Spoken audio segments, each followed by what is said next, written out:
there. So we're back on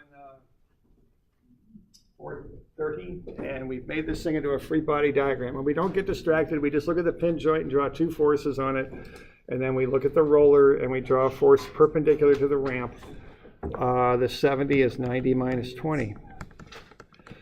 All right. So what we're going to do then is we're going to start with the sum of moments about A and set that equal to 0, because the pin joint has two unknowns acting on it. In a two-dimensional problem, we can go up to three unknowns, which is what we have here. So what I want to do is generate an equation that will eliminate two of the unknowns. Okay, that's what I'm thinking about doing. And the equation for that is a moment about A, because that will eliminate REY and REX from the equation. And then I'm going to be able to find RC. Okay, that's my strategy. Now, when we find moments, what we do is we break things up into components. We break up the force into X and Y components, and we combine them with moment arms. We take the X forces and combine them with Y moment arms, and we take the Y forces and combine them with X moment arms. And this is all just a standard drill. This is how we do this stuff, okay? So I'm going to anticipate that. I know I'm going to break that RC up into an X and a Y component, and I know that I need X and Y moment arms to it. So what I'm going to do next is I'm going to set up the dimensions to connect C to A with X and Y dimensions. And this is kind of an important thing to kind of get, okay? And okay, so what I want to do is connect C to A with X and Y dimensions. Now AB is a Y dimension, but BC is not, it's angled. So what I got to do here is do a little bit of trig here and get these two arms of that angled BC. So I want to get BC and break it down into an X and a Y piece there. That way I've got my X and Y dimensions from A to C. So that's what I'm thinking about doing next. Okay. So I'm just going to do a little bit of trig there. I've got that 120 degrees. So 90 minus 120, that's a 30, and that's a 30. So I ought to be able to use the length of the armature of that angled piece from B to C, 8, and use my 30-degree angle and break it up, see? So what I'm trying to do is just get everything set up so I can do that moment equation. So I'm just going to use cosine and sine of 30 times that 8, and that'll get me those dimensions. See? I don't want to have to carry too much in my mind at one time, so I'm getting everything dimensioned from the point about which I'm going to take moments. That's why I'm setting that up. Okay, so I'm going to do cosine 30, and I'm going to use meters, so 0.08 meters, and sine 30 times 0.08 meters. And that's going to get me those two dimensions. They're hard to read, I know, but it's 0.04 for the one that goes B straight down, and then the one horizontal is 0.0693. And I'm just using trigonometry. I'm just taking I'm using the length of the armature of that angled piece there is the hypotenuse. And then I'm realizing that I've got a 30-degree angle there. And then I'm just using cosine 30. And I'm going in meters there, so 0.08. And I'm going sine 30 times 0.08. That's all I'm doing.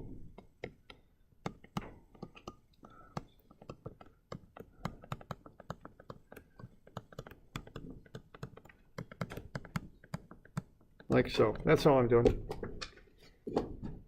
And, you know, this class does apply an awful lot of right angle trigs, so we just want to be comfortable doing that, okay? So there you go. Yeah, question there? Is it important for this problem to switch to meters? No, you could stay in centimeters if you wanted. I don't know, sometimes I go to meters, sometimes I don't. There's really no, as long as you're consistent in what you're doing, you know, it doesn't matter. In this class, it doesn't come up a whole lot. Now, when we start doing dynamics, we'll want to stay in a standard unit system, you know, Newton meters seconds or whatever, you know. So that'll matter more. This one is a little less important to worry about that. Okay. All right. So now I've got that set up. So what I'll do next is take the moment about A. So why don't you run an MA equation there for that thing? The goal is to find RC, which is the angled one. So sum of moments about A. X moment arms go with Y forces, Y moment arms go with X forces. So just set that up. Watch your signs, break the stuff up into components, combining them together. That's kind of a key skill for this class, is to have it figured out.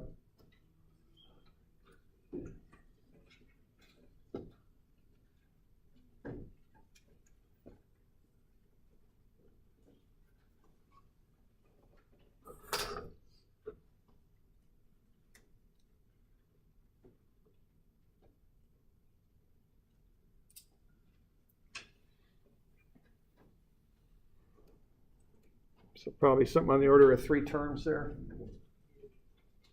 Force component and moment arm. No. That's just this distance. That's all that is.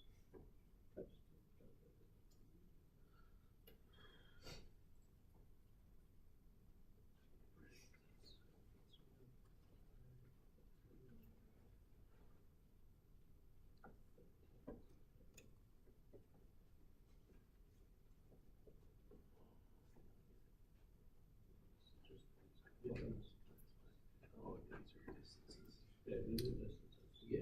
These are the forces. You have your meters. Yeah.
Sign of that would just be point straight up, or straight down from A.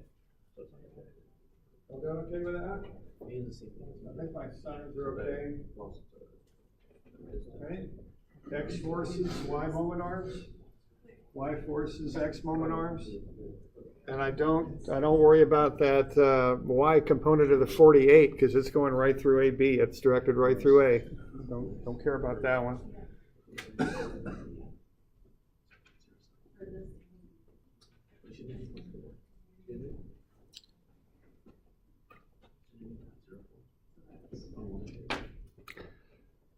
It's 0.04 plus 0.03 more because I'm going about A is what I'm doing. Okay. So yeah, remember to add in that, you see that 0.04, but you need to add the 0.03 to it for that Y moment arm. Okay. Okay. Makes sense. We good? Everyone okay with that? That's kind of the hard bit of this, is getting all that worked out. But you see, I like to get the trig on the dimensions done first. That way I've just got it right there in front of me. And I know I'm going to take moments about A. It's all set up and ready to go. I got the X's and the Y's from A to B and from A to C. Okay. You good? So that gets me RC at 11.8 newtons is what I got when I work through it.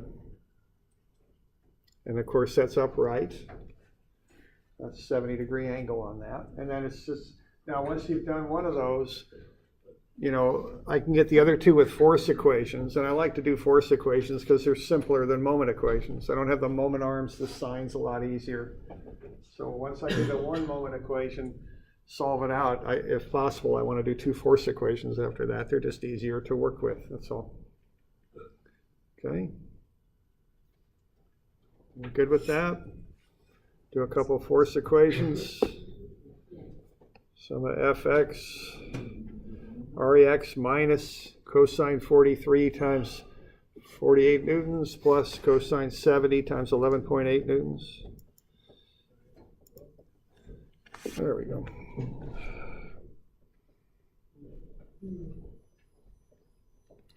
And then ray minus sine 43 times 48 plus 7 sine 70, 11.8. So ray is 21.6. Okay. So that's kind of the drill on that one.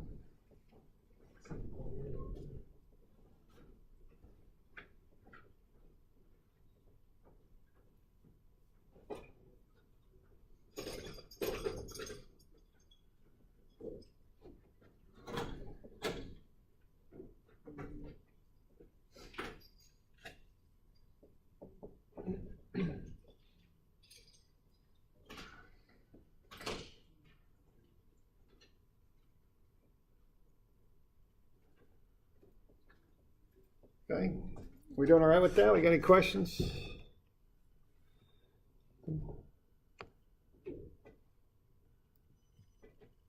Okay, so that's a 2D one with angles in it. Why don't you use that approach on this one? Just set this thing up for using X and Y on this, okay? This is the next one, it's 440. So why don't you, okay, we've got the weight. G is 1.2 meters from A on the bar. So G that's where the center of gravity is. That's like out here. So you're going to have that weight going down 240 newtons, right? So why don't you first turn that thing into a free body diagram. Again, this should literally take, once you get the hang of this, it's 15 seconds to do that, okay? I mean, seriously. And don't look any further than each connection. Just change the connections into forces and get them going, where they ought to be going.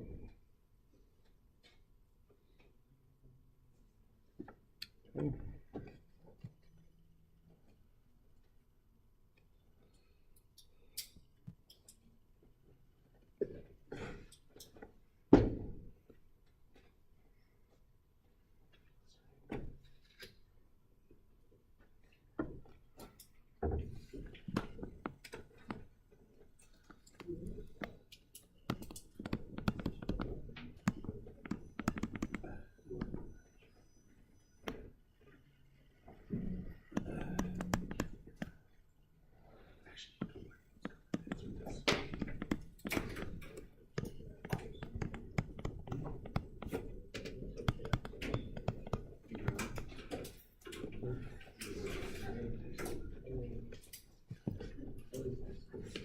Okay, so there's the free body diagram, something like that.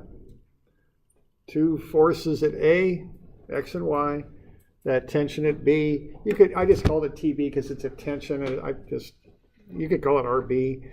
You could call it really anything you want. It doesn't matter what you call it. I mean, sometimes they use T for tension. It's just as well be RB for a reaction, whatever you want to call it. But you do know it's going up left at 42 because you got the 48 up here with the vertical. 90 minus 48 is 42 up left.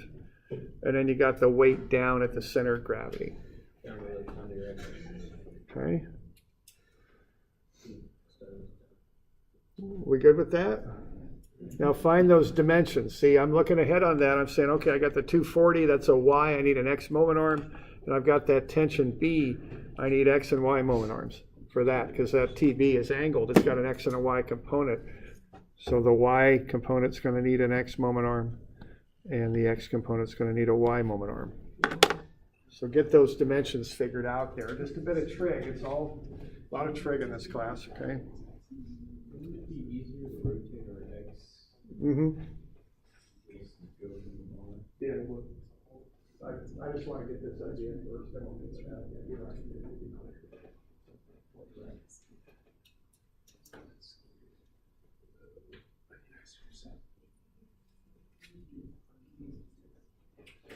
Yeah, there's an easier way to do this, sure thing, but this is like the standard way to do it, you know? So let's get used to this, let's gotta get this down. I should find these what distance from there to there. But yeah, there's another way to do it, we'll look at it another way too, all right?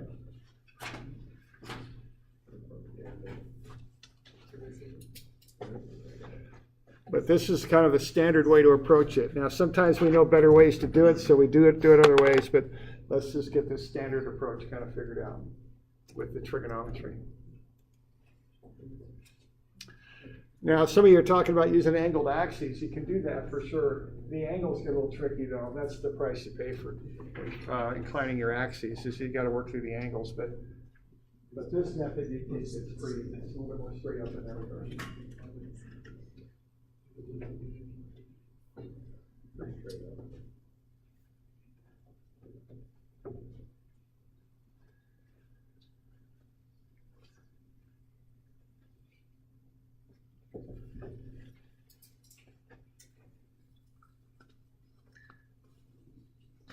Everybody all right getting those dimensions?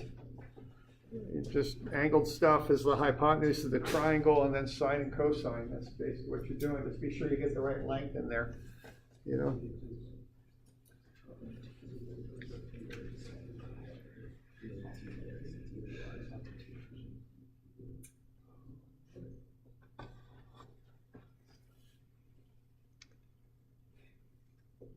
So we good on those dimensions? So 1.13, 2.82, and 1.03. All right.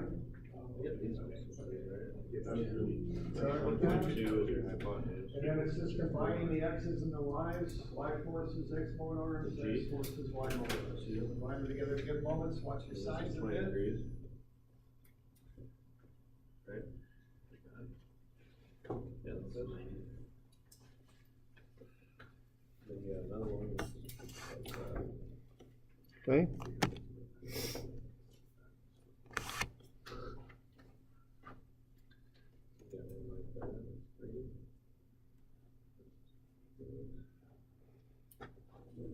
So we good on those dimensions. Now just find the moment about A, because that's what you're going to do. Take a moment about A. That'll allow you to find the tension at B. And then, of course, once you got that, then you can do force equations.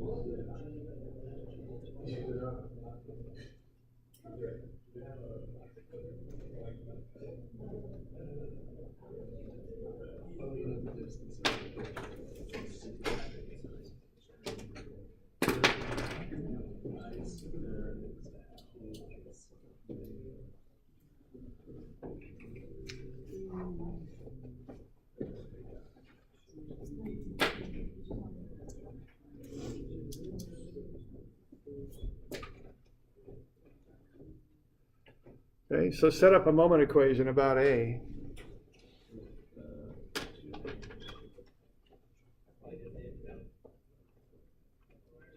So then A equals 0 equals. Put in all that stuff. Equals MC squared, and then gravitational effects of Jupiter and all that stuff. Don't let in there, okay? It's important.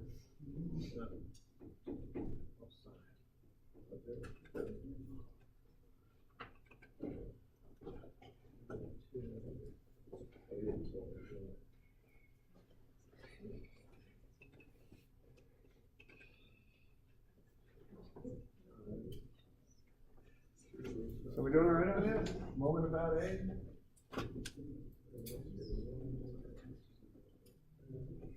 We're going to take that 240 times its moment arm, look at the direction on it, do all that stuff. It's Got questions you could ask me, or ask your neighbor, or ask somebody. You're gonna be doing a lot of this for the next 3 years. Okay? Yes, sir.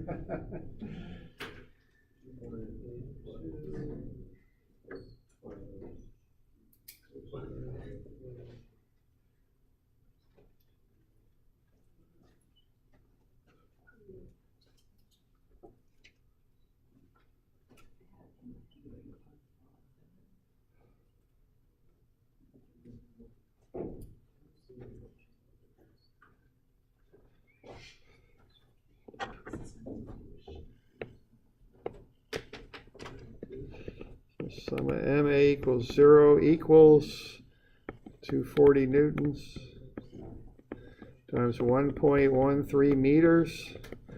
And it looks to me like that's going to come around clockwise, so that'll get a negative. We got 2 other terms. Okay. All right with that? 240. It's like a 248, but it's not. It's 240.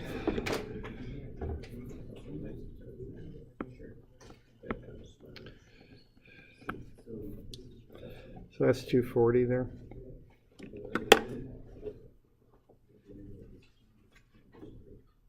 Doing all right with that?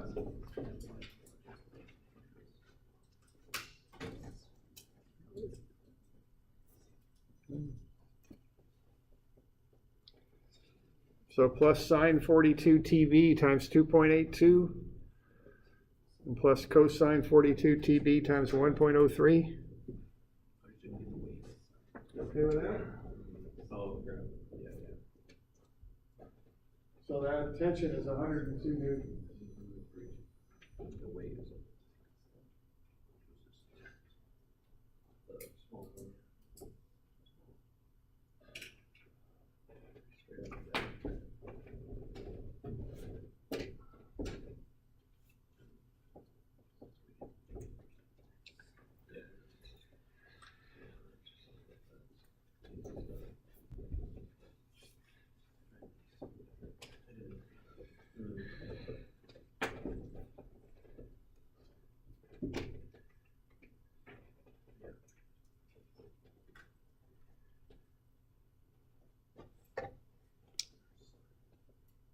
Doing all right with that? So that gets you TB. Once you got TB, what do you do next? Yeah, sum the forces X and Y. Okay, finish it up. Okay, that's how you approach this stuff. Or I should say that's one way to approach this stuff. Now this one could be done a different way, maybe a quicker way if you want.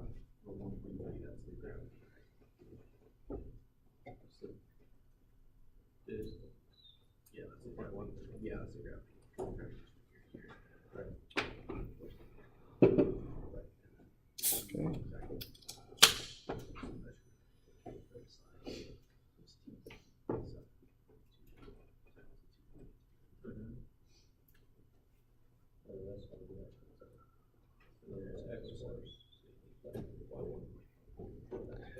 Okay, so 102.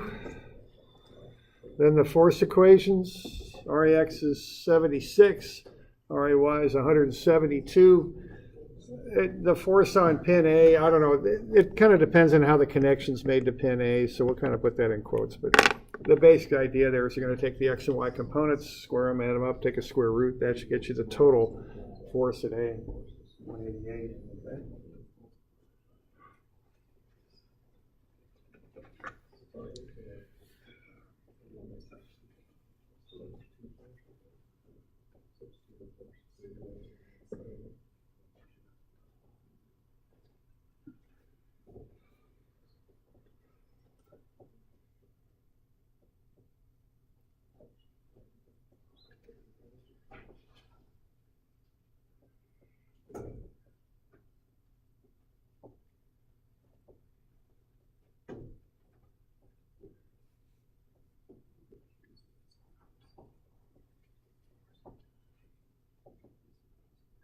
Okay, so we all right with that?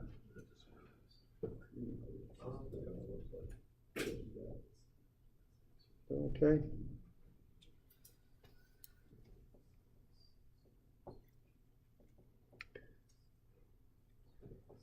Right, so that's how you get those forces. Now, as I was saying, there's another way to do this, and the other way to do it involves turning your axes. Okay, that's the other way to do it. And they're both fine, whatever way works. This is kind of the standard drill. This is how you handle a typical equilibrium problem with right angle trig. Now, the other way to do it is to tip your axes like that. Now that complicates the angles a little bit. That's the kind of the price you pay when you do this. So notice, okay, I've got that 240 going straight down. The bar is at 20 degrees. So if you take 90 minus 20, that would get you that 70 right there. And then you've got the 42 up there, and you got to add the 20 to it to get 62 for TB. So what I'm doing, I'm referencing all the dimensions to a line that just goes straight down the middle is what I'm doing there. That's my new axis. So essentially I'm doing x prime and y prime is what I'm doing. That's what I'm doing. So you can set it up that way also. It's a little, now you got complications on figuring up the angles. I mean, I kind of put together a little triangle there knowing a triangle's 180. 180 minus 48 minus that 70 there is going to get me to the 62. I could also take the 42 we calculated just a minute ago and add 20 to it, which is the angle of the bar there, and get 62.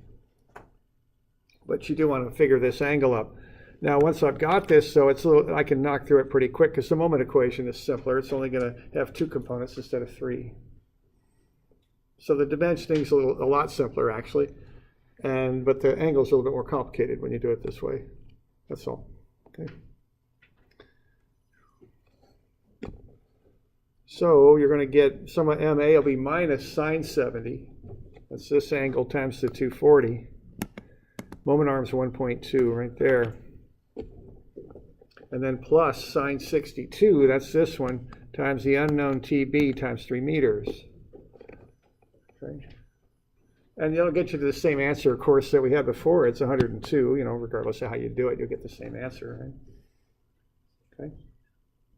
So that's another way to do this.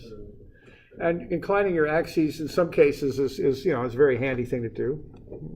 Not all the time, but it's a good trick to know, yeah. The magnitude of your RAY on the inclined axis and then adjust it back to the regular axis. Well, yeah, so that's a good point. So the RX and RAY, it just depends on what you want. So, getting to TB is pretty quick here. Now, you could calculate REX and REY on inclined axes. You'll get different numbers because they're inclined, but notice the total stays the same because it is what it is. But you're right, and you could jump back to straight XY and then find REX and REY straight. Just depends on what you want, okay? It's all legal, it's all fine to do it. You can switch between the axes if you want. There's no constraint on doing that. Okay. So we all right with that?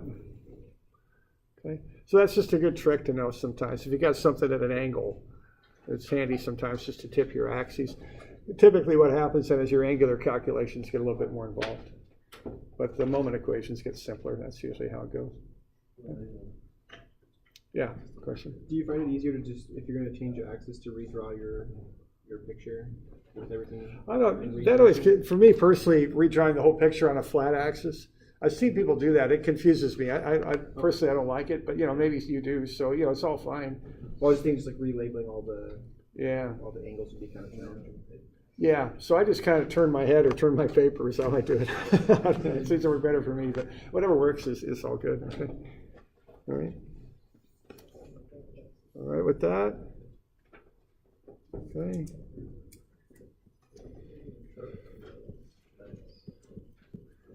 Okay, one other. Let's look at distributed load reactions, okay? Now here's a dam here. I can't remember which one that is. Is that Foster? I can't remember. Foster's, yeah. I think it is, yeah, okay. So the way you handle this is you have a soil reaction on this, and you're going to assume that the soil, usually the way I was taught to handle dams is you kind of assume there's a pin joint there, and the whole thing's kind of rotating around. So what you end up with is the soil pushes back with kind of an increasing magnitude as you get further from that front cutoff wall on the dam. Okay?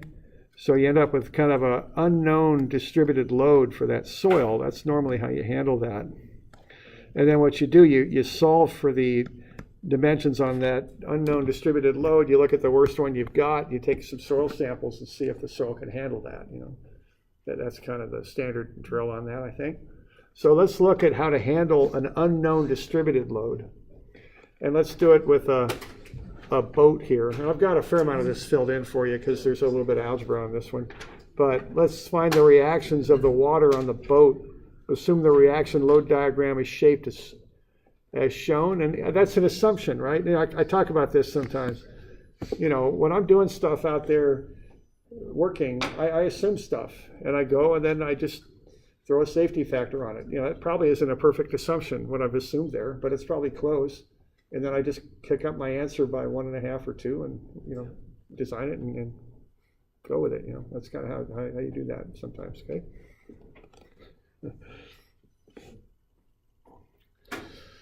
Okay, so the weight of the boat is 2,400 newtons. The weight of the person and the motor is 900. So I'll put those loads at those centers of gravity. The person and the motor are kind of balanced on either side of the end of the boat. So we'll just put that 900 Newton force there, okay? And I'll put point A over there on the left. Now, the tricky thing here is the unknown is the distributed load. So what I'm going to do with that is I'm going to break it up into a triangle and a rectangle, like what you do. Like that. And I'm going to need the centroid of the rectangle and the centroid of the triangle because I'm going to find the net loads associated with both of those and put them in their respective locations. So how far over is the centroid of that rectangle then? 1.2. Yeah, 1.2. And how about the triangle? 2/3 of Yeah, 2/3 of 2.4. I think it's 1.6, right? Okay. So I'll get that. So there's my dimensions. All right, now what I'm going to do then is I'm going to just have the reaction for the rectangle and have the reaction there for the triangle as I have them labeled. Now the rectangular reaction is just the area under that rectangular load diagram. Now I don't know what the total, what I'm calling P1 is over here on the left. See, that's an unknown. I'm calling them P1 and P2. So, but I know the area of that rectangular load diagram will be the base 2.4 times the height of P1. And that'll be at 1.2 meters over from A, okay? And then I know the area of the triangular loading diagram will be 1/2 times the base times its height. Its height will be P2 on the left minus P1 on the right. The difference between those two will get me the height of the triangle right in there.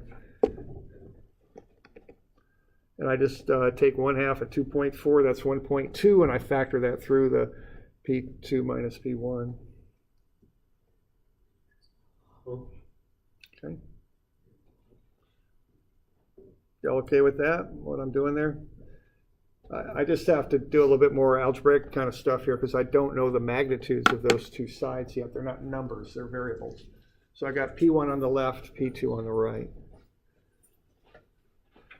So the height of the rectangle is P1 and the height of the triangle is P2 minus P1, the difference between the two.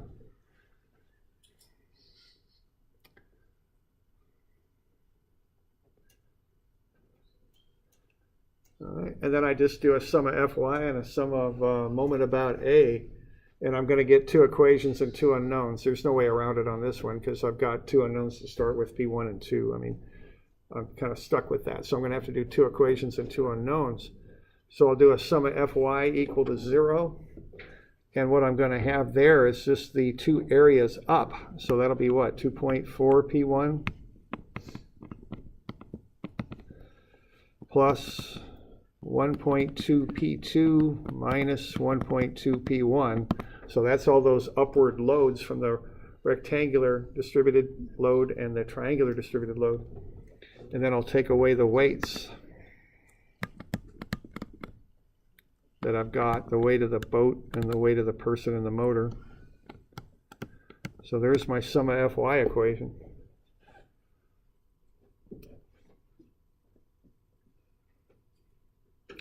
and the sum of those is 0, so 0 is what? It's 1.2 P1 plus 1.2 P2, and then minus 3,300, I think. Okay, so there we go.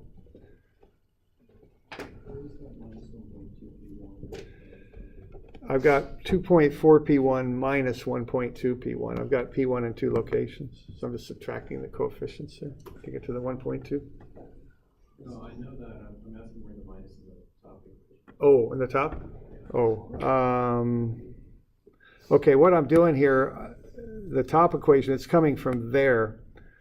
And what that is I'm taking 1/2 times the base times the height. Now what I've got there is a trapezoidal load. I'm calling the left P1, I'm calling the full right-hand side P2. So the height of the triangle is right there, it's P2 minus P1. Okay, so that's how I'm getting to that. Okay. Yeah, I'm just running the 1.2 through the parentheses. Yeah. Okay. So I'll just collect terms, and I don't forget what I did on this, but okay, what did I do on that? There we go. So then I took the 1.2 P1 to the other side of the equation. Or no, actually I took the other stuff to the other side of the equation. So I get 1.2 P1 is 3,300 minus 1.2 P2. P1 then is 2,750 minus P2. So that gets me a substitution set up. The next thing I got to do is run a moment about A. I have to do that to get a second equation involving P1 and P2.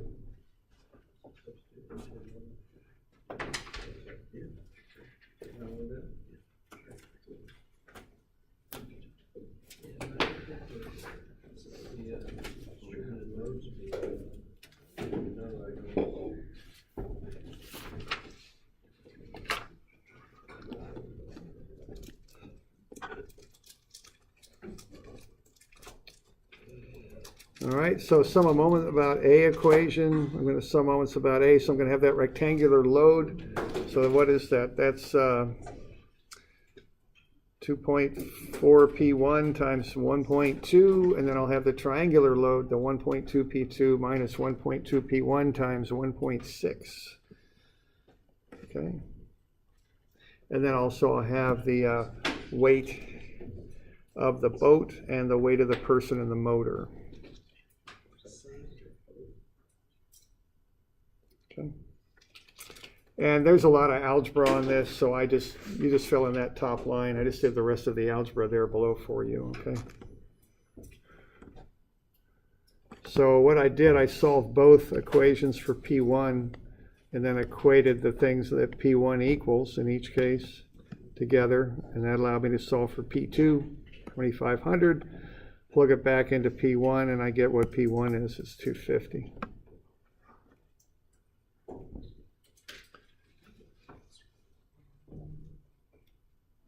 So that's what's going on there.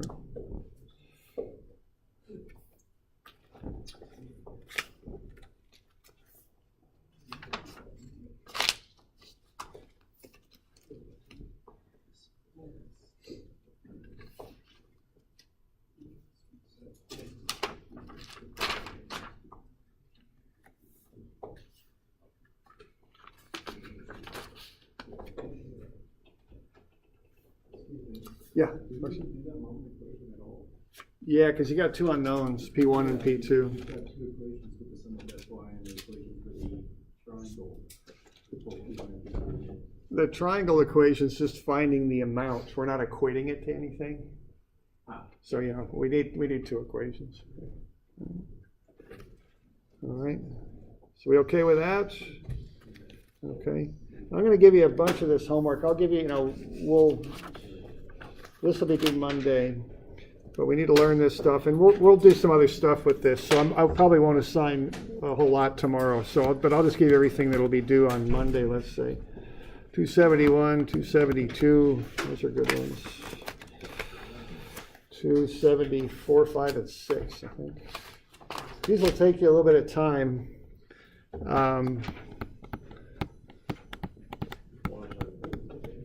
So these are due Monday.